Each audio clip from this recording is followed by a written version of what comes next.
Hi, Steve. Hi. Hope you're well. Thanks for all your work, and thanks to everyone that supports you. Yeah, you're welcome. So, Mike, can you hear me all right? Yeah, go ahead. Okay. My question is about Matthew 24. I wanted to know if it's about two events, but I know some of it's been fulfilled. I know you believe that, by the destruction of the temple and whatnot, but he does mention the end of the world.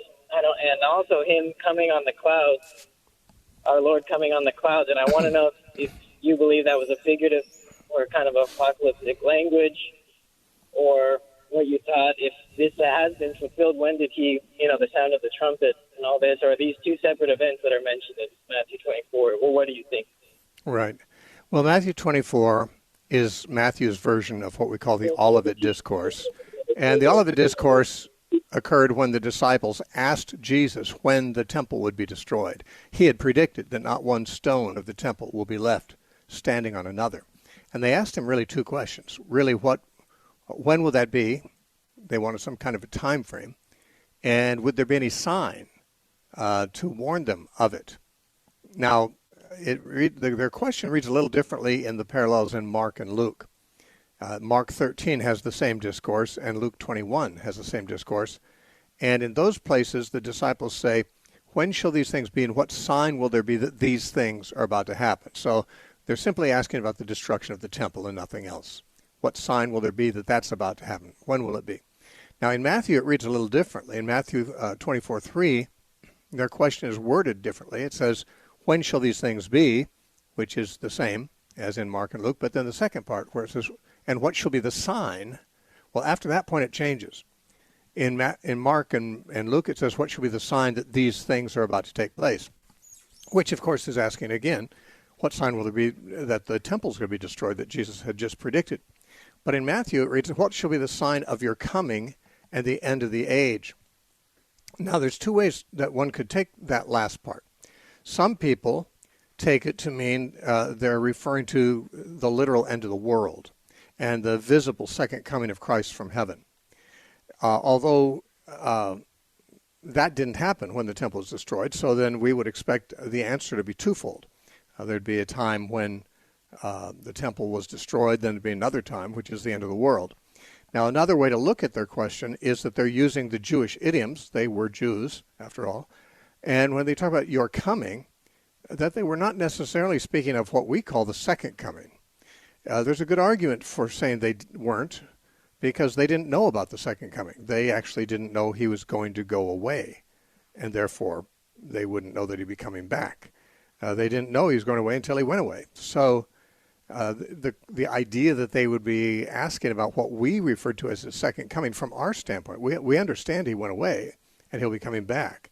But they, without that knowledge, would perhaps not be referring to that event.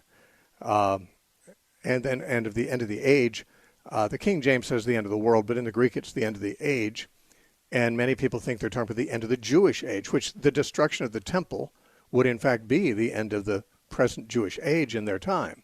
The destruction of the temple would end their worship, their whole nation, and therefore that'd be the end of that age they and their ancestors had lived in for the past 1,400 years.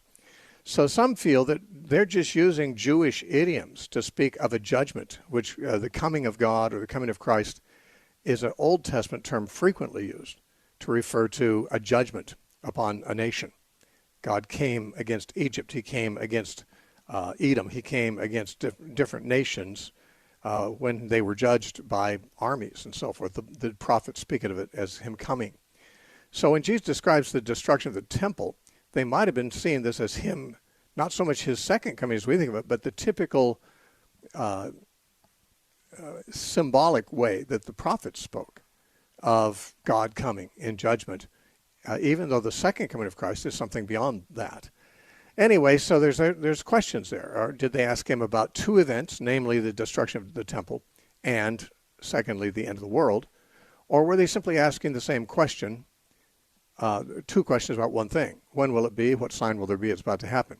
If we compare it with Mark and Luke's parallels, it seems like they're only asking about AD 70, because there's no suggestion in the parallels that anything beyond that was in view. So he did answer both questions. As far as when shall these things be, his answer was in verse 34, assuredly I say to you, this generation will by no means pass away until all these things are fulfilled. So he's saying this generation is going to not pass before it happens, and that's when it's going to be in this generation.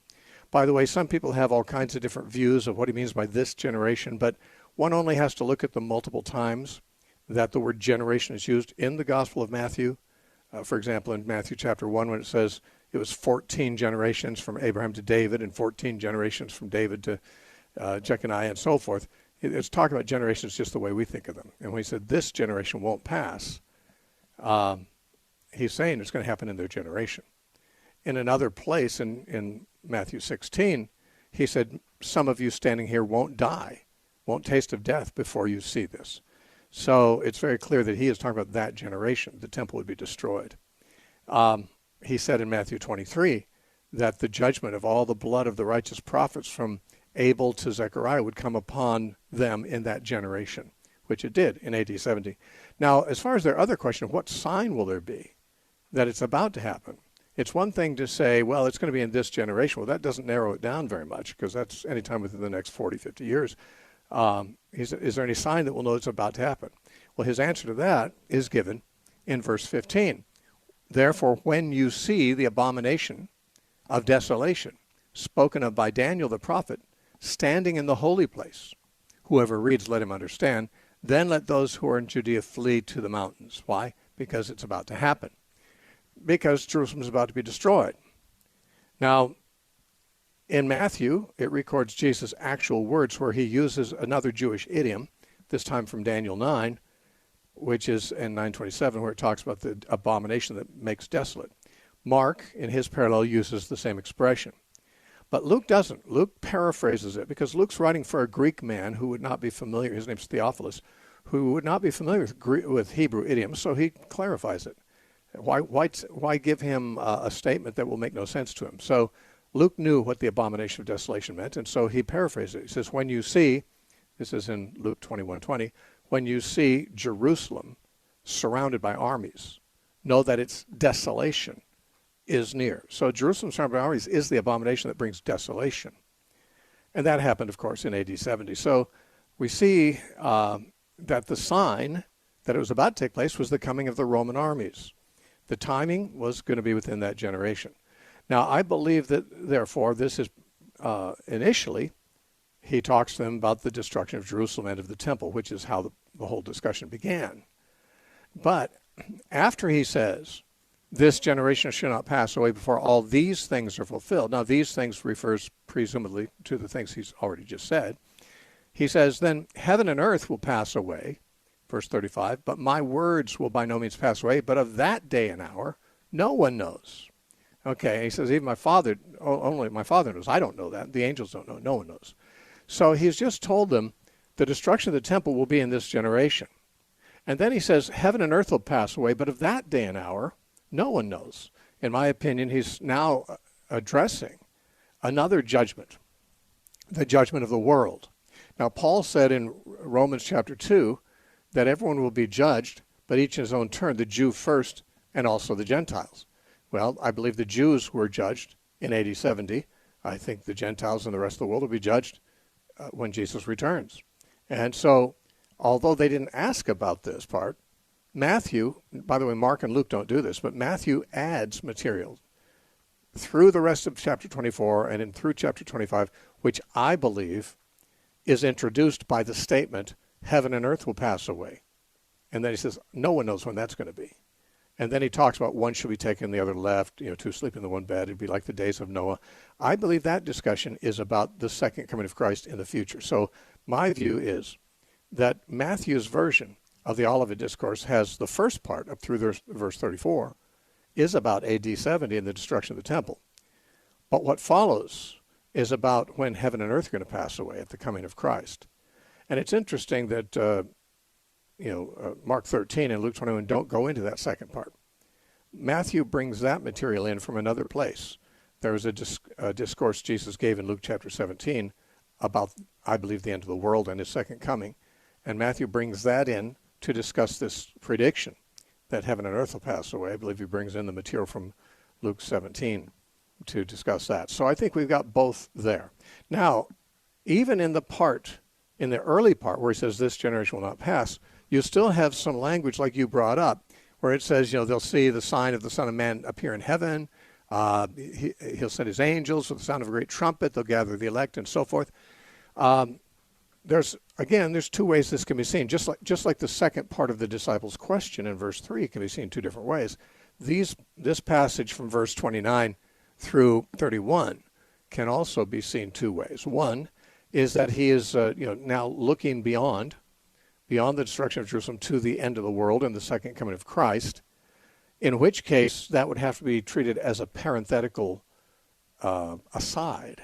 That is to say, he's giving some side information not related to 70 AD. But even though it won't take place in that generation, he expects it to be understood that some of the things he says in the discourse are parenthetical. Now, the other way it can be seen, and this seems perhaps more likely, is that this passage too is talking about 70 AD, but in apocalyptic language. I don't have time to go into this now because we've been talking for a quarter of the show just to try to answer this one question. But I will say this. I have lectures on the Olivet Discourse at our website. You can go there and get verse by verse through the whole thing. I have notes on the Olivet Discourse at the website Matthew713.com. Matthew713.com, if you go to the thing that says notes and scroll down, you'll find I do have notes on the Olivet Discourse. And I even have a chart where I line up all three Gospels side by side and go through and show how it progresses. Now, I'll make one other recommendation. I've just written a book against full preterism called Why Not Full Preterism?